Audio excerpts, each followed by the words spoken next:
โหแกแมสแล้วว่ะเป็นชิดครับเซิร์ฟเวอร์วัดแก้วกิ่งกุฏิหนึ่ง Wi-Fi ฟรีแลนซ์ครับเขาบอกว่าถ้าขอพรตอน 11 โมง 11 นาทีจะเป็นจริง แมรี่อีแทปปี้ครับ แล้วถ้าเกิดกู้ไม่ได้มันก็จะหายไปเลย36ครับ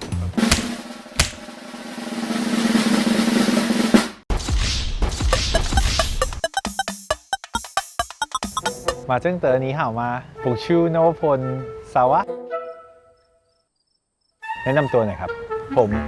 321สวัสดีครับผมนวพลธรรมโมตนาลิกครับเต๋อครับแล้วช่วงนี้เป็นยังไงบ้างครับกับคุณใหม่ดาวิกาครับในกระแสเต๋อใหม่ที่กำลังติดเทรนด์ทวิต นั่นเต๋อใหม่นี่เต๋อเก่าครับ อยากถามว่าทำไมสิ่งของที่รายชีวิตถึงแบบมีคุณค่ากับคนมากเหลือเกินอะไรเงี้ยคุณค่าความหมายกับของอะไม่เกี่ยวกับของมันเกี่ยวกับความทรงจำและเรื่องราวที่อยู่ข้างใต้ของมากกว่าเหมือนกับจริงๆคนเราไม่ได้หวงของแต่หวงความทรงจำที่มาจากของอันนั้นเพราะฉะนั้นของที่เราไม่มีอะไรเกี่ยวข้องกับมันเลยเราก็จะแบบทิ้งได้ง่ายๆเหมือนกันมันก็คือชีวิตแหละเชื่อพี่เจ๋งว่ะคิดว่าการเก็บหรือการทิ้งของคนคนหนึ่งหรือของคนทั่วๆไปเนี่ยมันสะท้อนอะไรได้บ้างเกี่ยวกับชีวิตคนคนนั้นอะไรเงี้ยคือเราคิดว่าเก็บทิ้งอะไรมันแปรผันกับเรื่องพื้นที่ที่เรามีด้วยมั้งแต่ถึงว่าถ้าเกิดบ้านเรากว้างมากเราอาจจะไม่ทิ้งอะไรเลยก็ได้อะไรเงี้ยแต่ว่าในความเป็นจริงของคนทั่วๆไปต่อให้จะกว้างจะแคบสุดท้ายมันก็จะเต็มอยู่ดีแล้วมันก็ต้องทิ้งออกการที่เราเก็บอะไรทิ้งอะไรมันอยู่ที่ว่าเราให้ความสำคัญอะไรอาจจะเป็นเรื่องการยึดติดกับปล่อยวางมันก็ตรงไปตรงมาบางคนเขาก็เก็บเรื่องเป็นทุกข์บางคนก็จะเก็บเรื่องแต่ความสุขเพื่อจะใช้ชีวิตต่อคราวนี้มันแล้วแต่ว่าใครจะเก็บอะไรมันคล้ายๆพระมันไม่รู้เหมือนกันแล้วสิ่งของอะไรที่คุณนวพลอยากได้มากๆและสิ่งของอะไรที่คุณนวพลไม่อยากได้เลยสิ่งของที่ต้องมีเราจะบอกว่าโทรศัพท์ก็ง่ายๆแค่นั้นเลยเพราะว่าเหมือนงานที่ทำด้วยมั้งมันก็แบบบางทีใช้แค่นี้ก็พอแล้วมันก็ต้องใช้ทุกวันหรืออะไรนี้การติดต่อสื่อสารบางทีในการ publish งานอะไรก็ตามมันก็ใช้อย่างนี้ที่ไม่จำเป็นอาจจะเป็นพวกแบบเครื่องประดับทั้งหลายแหละเราไม่ค่อยมีมันผ่านยุคเก็บนู่นเก็บนี่ไปเยอะแล้วเหมือนกันอะ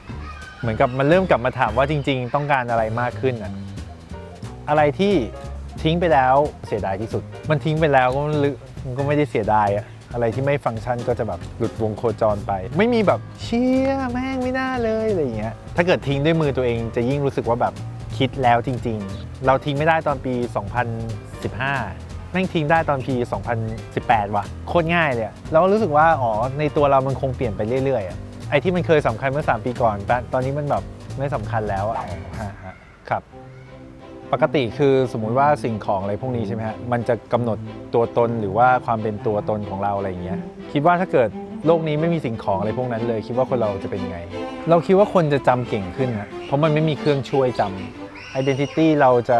หายไปมากน้อยแค่ไหนอะแล้วมันก็ไม่หายไปหรอกถ้าเรารู้จักกันแต่ถ้าเกิดเราเป็นแบบเพื่อนมองกันเผินๆก็อาจจะหายไปจริงๆเพราะว่าเราไม่รู้ว่ามึงใช้ของประเภทไหนมึงเป็นคนยังไงหรืออะไรก็ตามแต่วิธีการ approach การรู้จักกันหรือตัวตนมันก็จะเปลี่ยนวิธีมากขึ้นแต่แน่นอนถ้าเกิดพูดในเชิงประวัติศาสตร์มันก็คงไม่มีอะไรเลยเหมือนกันนะโอ้โหเราคิดว่าทำไม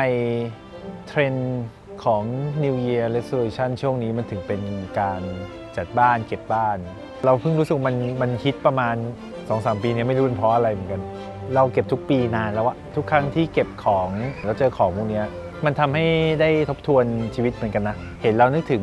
คนนั้นตอนนี้มันเป็นไงบ้างหรือบางทีเราอาจจะแบบอยู่ดีก็หายกันไปเลยหรือว่ามันจะเริ่มทบทวนความสัมพันธ์ที่ตัวเรามีกับคนอื่นๆมันอาจจะมาพร้อมกับปีใหม่แล้วเราทำความสะอาดบ้านกันเถอะจัดให้เรียบร้อยไอการจัดของให้เป็นระเบียบก็คือหมายถึงว่าอันไหนที่ไม่ใช้แล้วเราก็ทิ้งไปเหมือนกันอะไรเงี้ยแล้วว่ามาพร้อมกันจริงๆถามเรื่องหนังเข้ามาอีกนิดนึงครับคิดว่าการที่เรา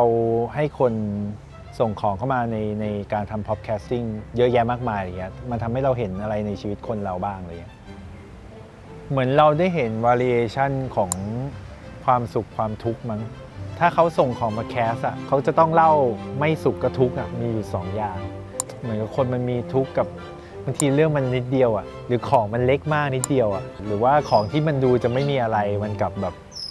ทิ้งไม่ได้บางทีมันเป็นกระดาษเขียนอะไรนิดเดียวเองฮะคนเรามันมีความทุกข์หลายแบบเหมือนกันวะหรือว่ามีความสุขหลายแบบเหมือนกันมันได้เห็นมิติของคน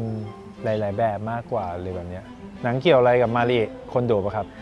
ล่อเข้ามาป่ะครับ นิดเดียวฮะแบบน้อยมากเพราะว่ามาริเอะมันเขาค่อนข้างหนังสือเขามัน how to มากๆอะสภาพความเป็นจริงเวลาเราจัดบ้านเนี่ยมาริเอะช่วยเราไม่ได้เอาจริงๆแล้ว อะไรอย่างเงี้ยแม่งยากกว่านั้นเยอะคือเราซึ่งสื่อเขามาอ่านนะแต่ว่าเราอ่านไม่หมดหลังๆแม่งเริ่มพับผ้าแล้วว่ะอะไรเงี้ยเริ่มไม่เกี่ยวกับกูเท่าไหร่อ่ะสุดท้ายครับถ้าเกิดพระเจ้าลงมาแล้วลบหนังของคุณทิ้งหมดเลยออกจากโลกใบนี้คุณจะเป็นไงจะเศร้าไหมหรือยังไงไม่แน่ใจวันหนึ่งมันก็ต้องเป็นอย่างนั้นอยู่แล้วอะไรอย่างเงี้ยไม่ต้องรอถึงตายหรอกจริงๆ10 ปี15 ปีหนังเรื่องนี้หรืออะไรก็ตามมันก็จะเป็นหนังเก่ามากซะจนแบบไม่มีใครจำได้เลยด้วยซ้ำหรืออะไรแบบเนี้ยช่วงปีที่ทำงานเหล่านั้น 7-8 งานเราแบบดีมากแล้วเหมือนเราทำแล้วเราตายได้แล้วเพราะว่าไม่ได้ติดค้างอะไร